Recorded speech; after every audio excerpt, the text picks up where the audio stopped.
ดาสงสัยว่ามันมีชื่อบางชื่อที่พวกเราคุ้นหูไหมเช่นคำว่าชื่อว่าเฮนันทัญญา Would you know where to find it in the Bible? Who is he?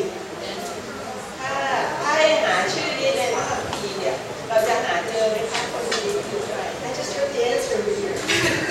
คุณในอยู่ข้างหน้านี่นะคะตอบ How about the name Mishael or Azariah?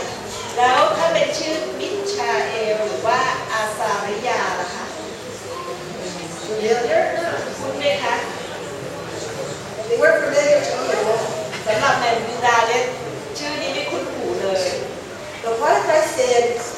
Shadrach, Meshach, and Abednego? แล้วถ้าแมนยูดาพูดชื่อทั้งสามชื่อนี้ว่าชักรักเมซัสแล้วก็อาเบนาโคล่ะคะ Now would you know who they are? เริ่มคุ้นไหมคะว่าเขาคือใคร And you know where to find them. แล้วก็รู้ว่าจะหาที่ไหนใช่ไหมคะ And if I say Daniel, you're sure who they are. และถ้าแบบนี้ดาพูดชื่อดานิเอลก็ยิ่งชัดเจนเลยว่าคนคนนั้นคือใคร When King Nebuchadnezzar invaded Jerusalem, เมื่อกษัตริย์เนบูคัดเนซัรนะคะได้เข้าไปยึดกรุงเยรูซาเล็ม he took all of the valuable treasures that were in the temple and he took them to Babylon. ก็ได้เอาสิ่งที่มีค่าทั้งหมดที่อยู่ในพระวิหารเนี่ยเอากลับไปที่เมืองบาบิโลน And he took captives there too. แล้วก็จับตัวประกันไปด้วย He took young men, teenagers, young men, ได้จับเอาผู้ชายหนุ่มๆนะคะที่เป็นวัยรุ่น and these young men were healthy and strong and educated. แล้วก็ชายหนุ่มเหล่านี้เป็นผู้ชายที่แข็งแรงมีสุขภาพที่ดีแล้วก็ได้รับการศึกษาที่ดี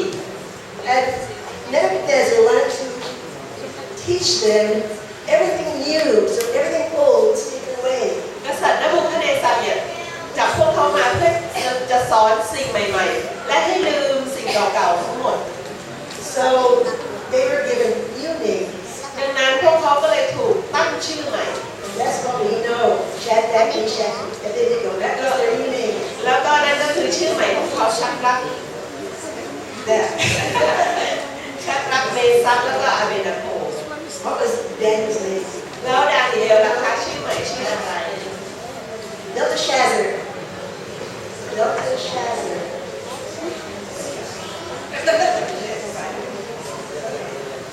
เบลเทลซันซาเบลเทลซันซา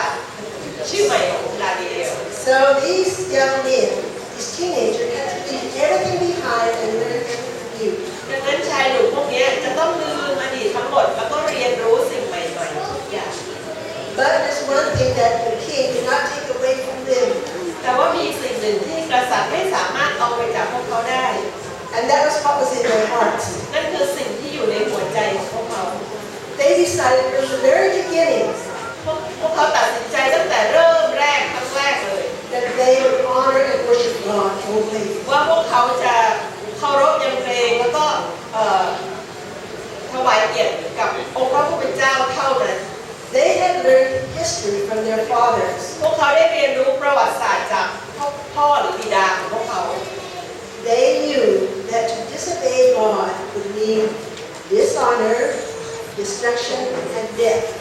พวกเขาเรียนรู้ว่าการที่ไม่เคารพยำเกรงต่อองค์พระผู้เป็นเจ้านั้นหมายถึงการ Dishonor. ไม่เชื่อฟังแล้วก็หมายถึงความตาย And so this was in their hearts and they determined that they would be faithful to God. ดังนั้นสิ่งนี้ก็ฝังรากลึกในหัวใจของเขาแล้วก็เขาก็ตั้งมั่นว่าจะซื่อสัตย์ต่อองค์พระผู้เป็นเจ้า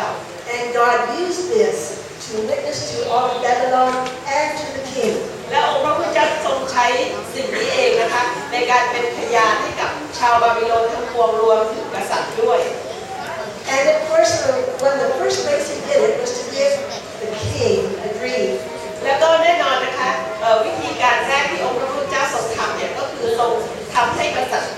นบูคัดเนซัรเนี่ยฝัน And I feel pretty sure we've all read this in Daniel about the dream. แล้วก็คิดว่าพวกเราทั้งหมดก็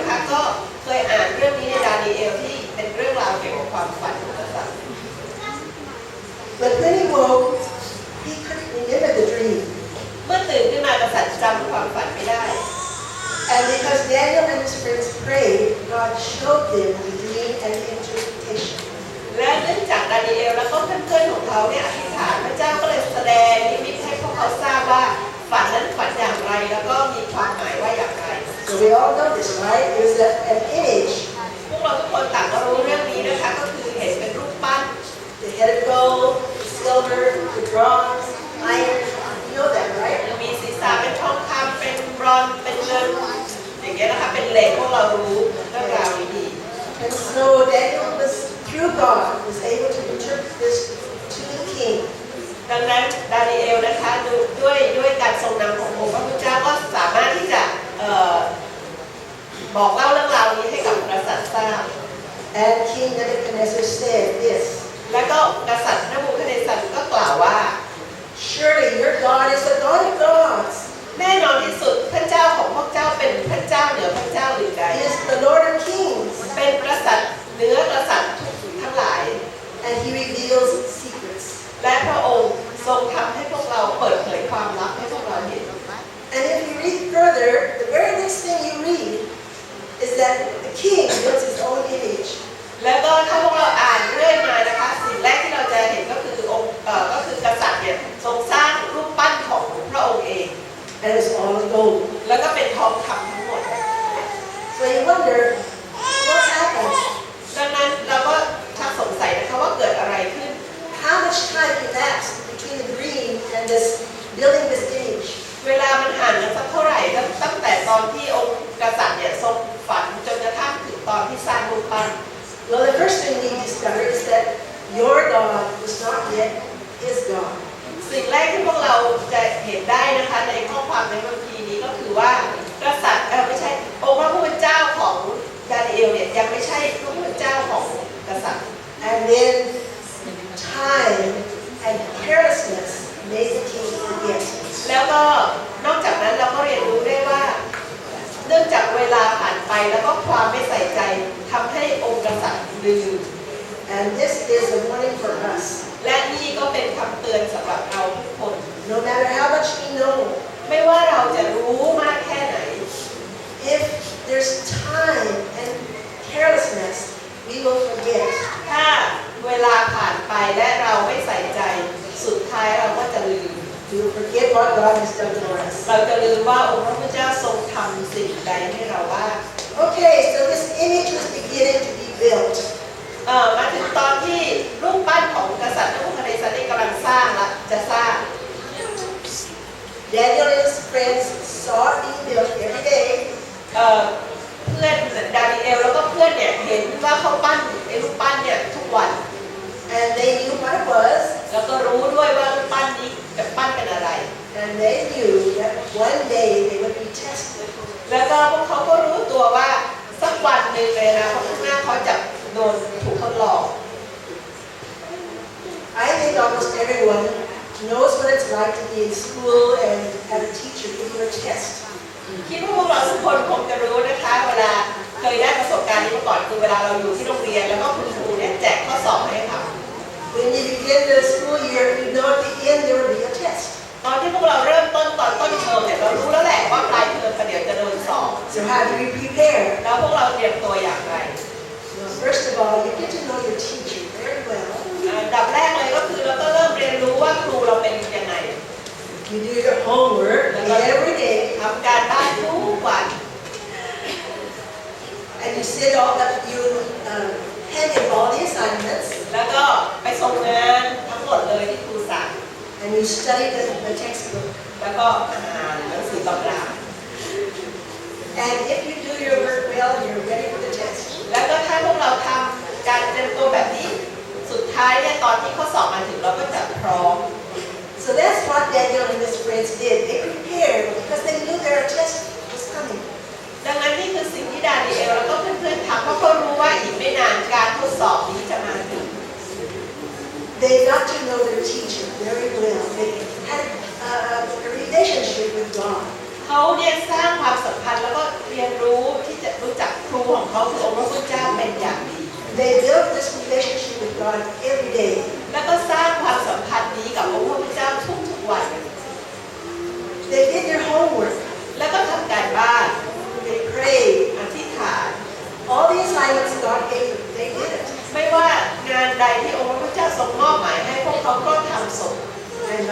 that, they read the textbook. และไม่เพียงเท่านั้นเขายังอ่านหนังสือตำราด้วย I believe, I don't know if there's anything in here that says it, but I believe that King Nebuchadnezzar had a library. กับบิดาเชื่อว่านะคะไม่ได้พูดในวันนี้แต่เชื่อว่ากษัตริย์นบูคัดเนซัรนี้น่าจะมีห้องสมุด And that these men were allowed to go into the library. แล้วก็ชายหนุ่มพวกนี้นะคะก็ได้รับอนุญาตที่จะเข้าไปในห้องสมุดได้ And I believe that they read books of Moses. แล้วก็เชื่อว่าพวกเขาได้อ่านหนังสือที่เป็นจารึกของโมเสส And maybe some of the prophets, I don't know. แล้วก็อาจจะได้อ่านหนังสือของผู้เผยวจนะอื่นๆบ้าง But I believe they had a textbook and they read it. แต่แบบบิดาเชื่อว่าเขามีหนังสือพระคัมภีร์แล้วก็ได้อ่าน Now they were facing a crisis. มัน A ถึง crisis. ตอนที่พวกเขาเนี่ยกำลังเผชิญกับภาวะวิกฤต They were facing two images. Two images. เขาก็เผชิญกับรูปปั้นสองรูป That's kind of hard to translate in Thai. I don't know. Anyway, ภาพสองภาพ okay, the first image was the image made by man. อันหนึงจะเป็นภาพหรือว่ารูปปั้นที่สร้างขึ้นโดยมนุษย์ The second image อันที่สอง was the image that God was to recreate in man. คือภาพที่องค์พระผู้เจ้าต้องการที่จะสร้างขึ้นใหม่ในมนุษย์ทุกคน And this all comes about through worship. แล้วก็ทั้งสองอันเนี่ยมันจนถึงตอนที่จะต้องเคารพบูชา The image of man that man makes, you will have to worship that. ในรูปปั้นหรือรูปเคารพที่มนุษย์สร้างเนี่ยท่านจะต้องสักการะบูชา Or you will have to worship the God who created you. หรือจะต้องเคารพบูชาองค์พระผู้เจ้าที่ทรงสร้างพวกท่านมา When we turn to the book of Revelation, ถ้าพวกเราเปิดไปที่หนังสือวิวรณ์ chapter 13, ไปที่บทที่ we read about an image to the beast. 13 เราก็จะได้อ่านถึงภาพที่เป็นภาพของสัตว์ร้าย Yes, that's it. An image to the beast. ภาพของสัตว์ร้าย And this image of the beast is being built every day. และภาพนี้ก็ถูกสร้างขึ้นทุกวัน Someday, this image of the beast will be complete. สักวันหนึ่งภาพของสัตว์ร้ายนี้ก็จะถูกสร้างเสร็จ When will it be complete? I don't know. เมื่อไหร่จะสร้างเสร็จเป็นดาไม่ทราบ But the crisis is the same crisis that Daniel and his friends faced. แต่ภาวะวิกฤตนี้เป็นภาวะวิกฤตเดียวกันกับที่ดานีเอลและเพื่อนเนี่ยต้องเผชิญ It's something that man makes, มีสิ่งหนึ่งที่มนุษย์เป็นคนสร้าง or something that God was to recreate. แล้วก็สิ่งที่องค์พระผู้เจ้าทรงต้องการสร้างใหม่ It's about worship. เป็นเรื่องของการเคารพบูชา Will we worship what man makes, จะต้องการบูชาสิ่งที่มนุษย์สร้าง or will we worship the God who creates? หรือว่าจะบูชาองค์พระผู้เป็นเจ้าที่ทรงเป็นผู้สร้าง We are facing this choice. This is our testing time. นี่คือการทดลองของเราเป็นช่วงที่เราจะต้องเผชิญกับการตัดสินใจ How will we prepare? เราจะเตรียมตัวอย่างไร We prepare just as Daniel and his friends prepared. เราควรจะเตรียมตัวเหมือนกับที่ดานีเอลแล้วก็เพื่อนๆของเขาเตรียมตัว We prepare as any smart student prepares. แล้วก็เตรียมตัวเหมือนกับนักเรียนที่ฉลาดทั้งหลายก็เตรียมตัวกัน We get to know our teacher. เราต้องเรียนรู้ว่าครูของเราเป็นอย่าง We ไร do our daily homework. เราทำการบ้านของเราทุกวัน We pray. เราอธิษฐาน We study the textbook. เราศึกษาตำราของเรา We build a relationship with our God. เราสร้างความสัมพันธ์กับองค์พระผู้เป็นเจ้า Now for Daniel and his friends, สำหรับดานีเอลแล้วก็เพื่อนๆของเขา the day of testing came. วันทดสอบนั้นก็มาถึง For some reason, Daniel wasn't there. ไม่รู้ด้วยสาเหตุใดแต่ว่าดานีเอลไม่ได้อยู่ที่นั่น And they were ordered. และพวกเขาก็ถูกสั่ง When they heard the music, they were to bow down to this image. เมื่อได้ยินเสียง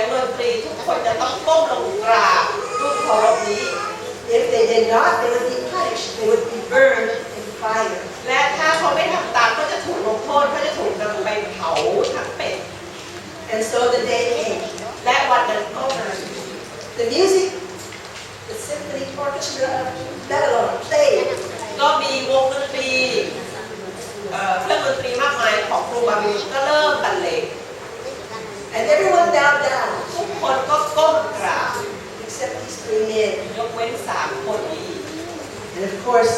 the king had his spies. และแน่นอนกษัตริย์ก็มีคนสอดแนมอยู่ก็มอง And they ran to tell him about these three men who would not bow down. เลยรีบวิ่งไปบอกกษัตริย์เลยว่ามี3 คนไม่ยอมก้มลงกราบ And we read that the king was furious with rage. แล้วก็พวกเราก็อ่านได้เลยว่ากษัตริย์ได้ทรงโมโหโกรธมาก So he called them to him. ต้องเรียกพวกเขามาหาพระองค์ But this king was going to give them one more chance. แต่ว่าเนื่องจากพระองค์ทรงเป็นกษัตริย์ก็จะให้โอกาสพวกเขาอีก1 ครั้ง When you hear the music, bow down. เมื่อได้ยินเสียงบรรเลงก็ให้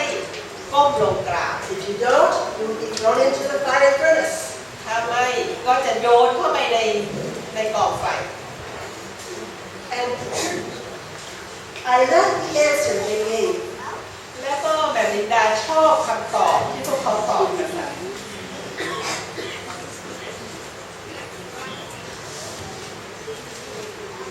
Chapter 3, I believe. อยู่ในบทที่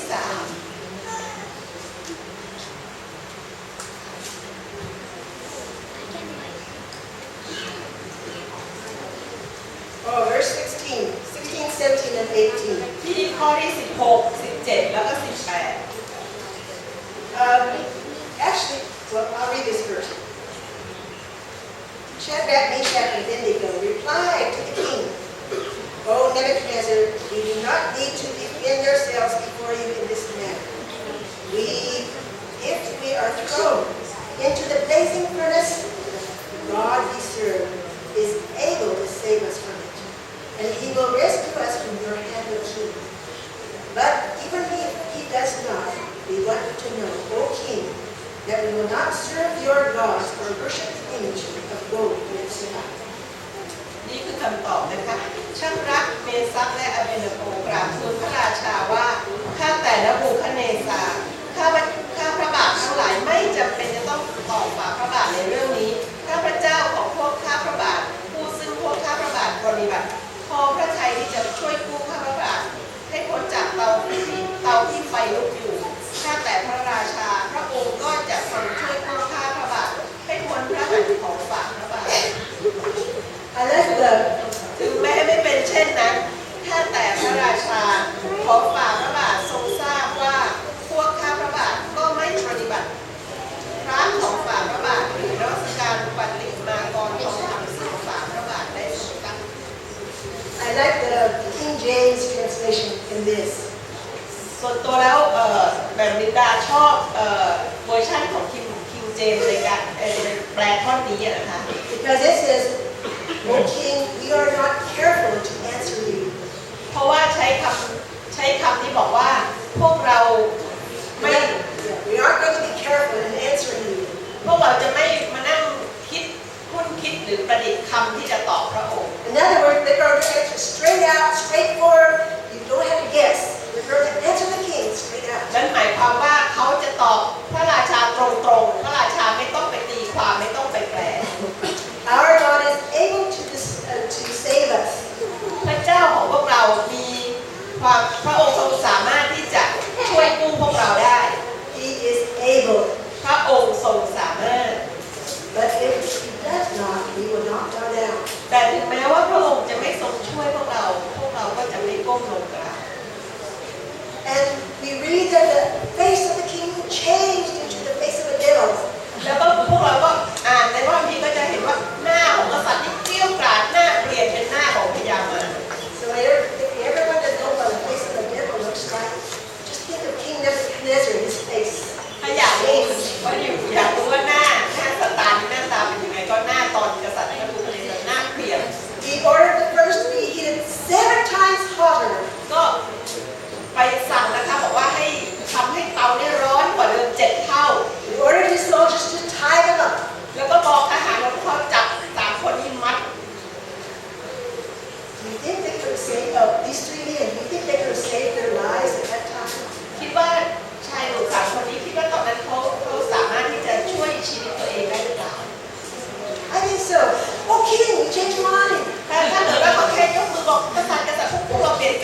เขายืนหยัดอย่างมั่นคง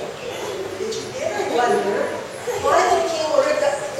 oven 7 times, the furnace 7 times hotter? แล้วพวกเราสงสัยไหมคะว่าทำไมกษัตริย์นบูคัดเนซัรจะต้องบอกว่าให้เร่งเตาไฟให้ร้อนกว่าเดิม7 เท่า Was it just because he was angry? เพราะว่าพระองค์ทรงโกรธเท่านั้นหรือเปล่า Is that all? หรือแค่นั้นหรือเปล่า Well, we read in the SEA commentary ถ้าพวกเราอ่านในหนังสือ SDA คู่มือ SDA that Nebuchadnezzar had a feeling, had a feeling in his heart that something extraordinary was going to happen. ว่าในหนังสือคู่มือ SDA เนี่ยบอกว่าตอนนั้นกษัตริย์นบูคัดเนซัรมีความรู้สึกลึกๆว่าสิ่งหนึ่งที่มหัศจรรย์หรือเกินความคาดหมายอาจจะเกิดขึ้น He was impressed by their testimony. เพราะว่าพระองค์ทรงประทับใจกับสิ่งที่พวกเขาเป็นพยาน And he didn't want anything to interfere with their necessities. และพระองค์ไม่ต้องการที่จะมีให้สิ่งใดสิ่งหนึ่งมาขัดขวางการพิพากษาประหารชีวิตของพระองค์ It's as though Nebuchadnezzar said this to himself. เหมือนกับกษัตริย์นบูคัดเนซัรทรงสัตย์อย่างนี้กับตัวเอง I'm going to make that fire so hot that God himself won't touch it. กษัตริย์นบูคัดเนซัรก็คิดในใจว่าเดี๋ยวฉันจะทำให้ไฟในเตาเนี่ยร้อนจนกระทั่งองค์พระผู้เป็นเจ้าก็ไม่อยากที่จะแตะไฟนี้ He won't touch those men and they will die. พระองค์จะไม่ทรงแตะพวกผู้ชายพวกนี้และพวกเขาจะต้องตาย This was in the heart of Nebuchadnezzar. นี่คือสิ่งที่อยู่ในใจของกษัตริย์นบูคัดเนซัร And the soldiers took them to the furnace and threw them in. แล้วก็พวกทหารก็พาพวกเขาไปที่หน้าเตาแล้วก็โยนพวกเขาเข้าไป I just noticed this, แม่มินดาเพิ่งสังเกตว่า that someone did die. ว่ามีคนตายจริงๆด้วย